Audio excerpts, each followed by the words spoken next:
नमस्कार स्टूडेंट्स, आज की क्लास में आपका स्वागत है। देखिए, हर रोज आप और मैं एक ऐसी चीज का इस्तेमाल करते हैं जो बिल्कुल जादू जैसी लगती है। सोचिए, आप एक सवाल टाइप करते हैं और पलक झपकाते ही पूरी दुनिया की इन्फॉर्मेशन आपके सामने आ जाती है। लेकिन स्टूडेंट्स, ये कोई जादू नहीं है, ये बेहतरीन इंजीनियरिंग है। तो आज हम इसी मैजिक के पीछे की साइंस को समझेंगे। तो चलिए एक छोटा सा एग्जाम्पल लेते हैं। आप इमेजिन कीजिए कि आपको पाइथन प्रोग्रामिंग सीखनी है और आप नेचुरली इसका सबसे अच्छा तरीका ढूंढ रहे हैं। तो आपका पहला स्टेप क्या होगा? बिल्कुल सही, आप सीधा एक सर्च इंजन पर जाएंगे, आमतौर पर गूगल, और टाइप करेंगे बेस्ट पाइथन रोड मैप। और जैसे ही आप एंटर प्रेस करते हैं, क्या होता है? आपकी स्क्रीन पर लिटरली मिलियंस ऑफ रिजल्ट्स आ जाते हैं, है ना? डॉक्यूमेंट्स, वीडियोस, आर्टिकल्स, सब कुछ। और वो भी एक पल से भी कम समय में। इतनी अनबिलीवेबल स्पीड से, देखिए, less than half a second.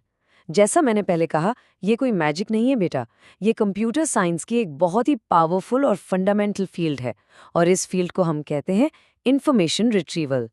तो चलिए इस फील्ड को बिल्कुल आराम से स्टेप बाय स्टेप समझते हैं। देखिए, किसी भी कॉम्प्लेक्स सिस्टम को समझने के लिए हमेशा उसके बेसिक बिल्डिंग ब्लॉक से शुरू करना चाहिए। और इंफॉर्मेशन रिट्रीवल का सबसे पहला, सबसे इंपॉर्टेंट बिल्डिंग ब्लॉक है इंफॉर्मेशन। आखिर ये इंफॉर्मेशन होती क्या है?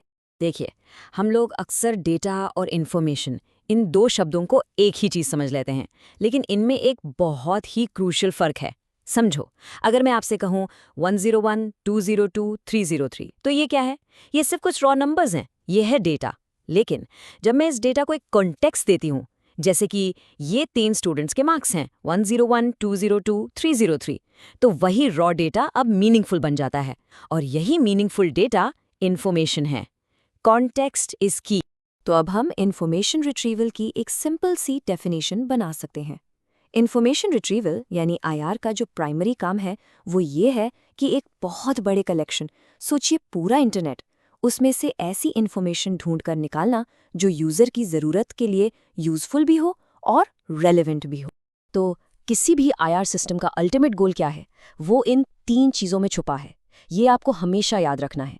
राइट इन्फॉर्मेशन को राइट यूज़र तक राइट टाइम पर पहुंचाना, सही जानकारी सही इंसान तक सही वक्त पर।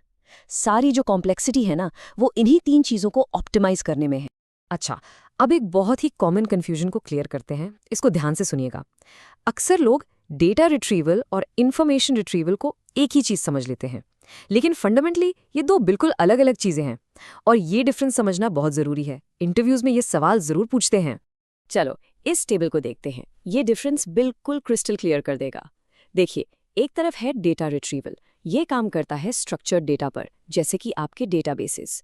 यहाँ पर क्वेरीज बहुत प्रिसाइज होती हैं, जैसे एक SQL query, select star where roll number equals to 5। इसका जवाब हाँ या ना में होता है, एक एग्जैक्ट मैच। जबकि दूसरी तरफ है इंफॉर्मेशन रिट्रीवल, ये अनस्ट्रक्चर्ड डेटा जैसे टेक्स्ट, इमेजेस, वेब पेजेस, इन सब से डील करता है। यहाँ क्वेरीज नेचुरल लैंग्वेज में होती हैं, जैसे हम बात करते हैं बेस्ट बुक्स फॉर बिगिनर्स। यहाँ सिस्टम का काम एग्जैक्ट मैच ढूंढना नहीं है, बल्कि सबसे रेलेवेंट डॉक्यूमेंट्स को रैंक करके आपको दिखाना है। ये फर्क है। ठीक है, तो अब जब हमने बेसिक्स और जो की डिफरेंसेस हैं वो समझ लिए हैं, अब वक्त है सिस्टम के अंदर झांकने का। चलिए देखते हैं कि एक मॉडर्न आईआर सिस्टम का जो हाई लेवल आर्किटेक्चर होता है, यानी इसका ब्लूप्रिंट, वो आखिर दिखता कैसा है। ये जो आप देख रहे हैं, ये एक टिपिकल आईआर सिस्टम का फ्लो है। चलिए इसको एक एक करके समझते हैं। Step 1, document collection. यहाँ सिस्टम वेब क्रॉलर्स का यूज करके इंटरनेट से डॉक्यूमेंट्स जैसे वेब पेजेस और पीडीएफ्स इकट्ठा करता है। Step 2, text processing. यहाँ इस रॉ टेक्स्ट को साफ किया जाता है, वर्ड्स को अलग करना, जिसे हम टोकनाइजेशन कहते हैं, और द, इज, ए जैसे कॉमन वर्ड्स को हटाना। स्टेप 3, और ये सबसे क्रूशियल स्टेप है इंडेक्सिंग। इसके बारे में हम आगे डिटेल में बात करेंगे। फिर जब यूजर स्टेप 4 में अपनी क्वेरी डालता है, तो सिस्टम स्टेप 5 में उस क्वेरी को इंडेक्स से मैच करके डॉक्यूमेंट्स को स्कोर और रैंक करता है। और फाइनली स्टेप 6 में सबसे रेलेवेंट रिजल्ट्स यूजर को डिस्प्ले किए जाते हैं। सिंपल। लेकिन एक फंडामेंटल सवाल अभी भी बाकी है ना, कि एक कंप्यूटर जो सिर्फ नंबर समझता है, वो इन शब्दों को कैसे प्रोसेस करता है, इनकी मीनिंग को कैसे समझता है। इस प्रॉब्लम को सॉल्व करने के लिए आईआर में कई टेक्निक्स हैं, जिनमें से 2 फाउंडेशनल आइडियाज हैं जिनके बारे में हम अब बात करेंगे। एक है हांस पीटर लुन का कॉन्सेप्ट और दूसरा है कॉन्फ्लेशन। हांस पीटर लून ये एआई के पायनियर्स में से एक थे। उन्होंने एक बहुत ही सिंपल पर बहुत पावरफुल ऑब्जर्वेशन दी। उन्होंने कहा कि किसी भी डॉक्यूमेंट के टॉपिक को रिप्रेजेंट करने वाले जो इंपॉर्टेंट वर्ड्स होते हैं वो ना तो बहुत ज़्यादा फ्रीक्वेंट होते हैं, जैसे द, इज, अ, इन्हें हम स्टॉप वर्ड्स कहते हैं, और ना ही वो इतने रेयर होते हैं कि शायद कोई टाइपो हो। जो इंपॉर्टेंट वर्ड्स हैं उनकी फ्रीक्वेंसी बीच में कहीं होती है। इस सिंपल से आइडिया ने टेक्स्ट एनालिसिस को हमेशा के लिए बदल दिया। अब आते हैं दूसरे पावरफुल कॉन्सेप्ट पर, कॉन्फ्लेशन। कॉन्फ्लेशन एक प्रोसेस है जिसमें एक ही रूट वर्ड के अलग अलग वेरिएशंस को एक ही ग्रुप में ट्रीट किया जाता है। अब आप पूछेंगे इससे फायदा क्या है? इससे सिस्टम को ये समझने में हेल्प मिलती है कि ये सारे शब्द जैसे कनेक्ट, कनेक्टिंग, कनेक्टेड एक ही कॉन्सेप्ट को रेफर कर रहे हैं। इससे ना सिर्फ सर्च की एक्यूरेसी बढ़ती है बल्कि सिस्टम की एफिशिएंसी भी इंप्रूव होती है। ये एग्जाम्पल देखिए, इससे कॉन्सेप्ट बिल्कुल साफ हो जाएगा। यहाँ कनेक्टिंग, कनेक्टेड और कनेक्शन ये सभी शब्द आखिर में कनेक्ट रूट से ही तो निकले हैं। तो कॉन्फ्लेशन के जरिए सर्च इंजन इन सबको एक ही कॉन्सेप्ट मानता है। और इस प्रोसेस को अचीव करने के लिए कंप्यूटर साइंस में दो बहुत पॉपुलर एल्गोरिदम्स हैं। एक है स्टेमिंग और दूसरा है लेमेटाइजेशन। चलिए अब हम उस कोर मैकेनिज्म पर आते हैं जो सर्च को इतना फास्ट और इतना रेलेवेंट बनाता है। ये जो सीक्रेट है ये दो पावरफुल टेक्निक्स में छुपा है। पहला है इंडेक्सिंग जो स्पीड के लिए रिस्पॉन्सिबल है, और दूसरा है टर्म वेटिंग जो रेलेवेंस के लिए रिस्पॉन्सिबल है। इसको देखिए, इससे कहते हैं इन्वर्टेड इंडेक्स, और ये स्टूडेंट्स आईआर सिस्टम्स की जान है। इसके बिना गूगल स्पीड पॉसिबल ही नहीं है। आप सोचिए, अगर हर सर्च पर आपको लाखों डॉक्यूमेंट्स को लाइन बाय लाइन पढ़ना पड़े तो कितना टाइम लगेगा? सालों लग जाएंगे। इन्वर्टेड इंडेक्स इस प्रॉब्लम को सॉल्व करता है। ये बिल्कुल वैसा है जैसे आपकी टेक्स्ट बुक के पीछे इंडेक्स होता है। हर टर्म के आगे ये उन सारे डॉक्यूमेंट आईडीज की लिस्ट स्टोर करता है जहां वो टर्म मौजूद है।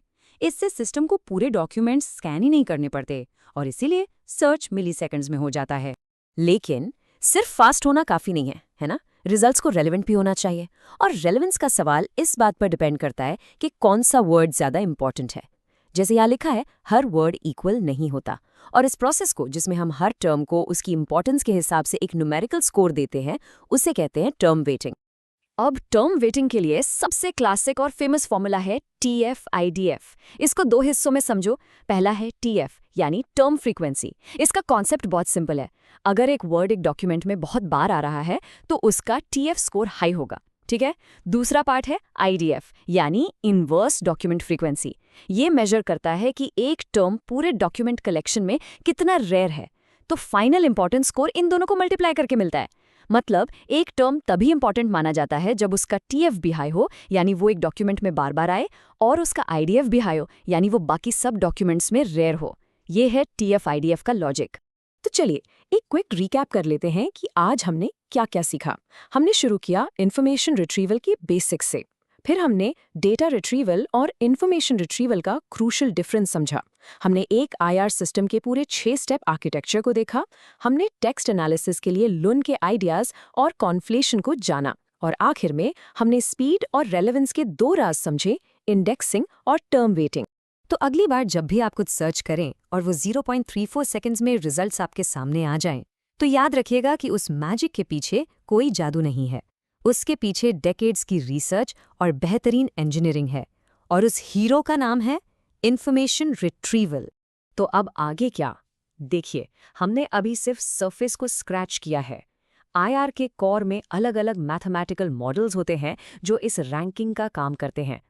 अगर आप इन IR मॉडल्स के बारे में, जैसे कि Boolean model, vector space model या प्रोबेबिलिस्टिक मॉडल्स, इनके बारे में और डिटेल में सीखना चाहते हैं तो हमें नीचे कमेंट्स में ज़रूर बताइए। Thank you.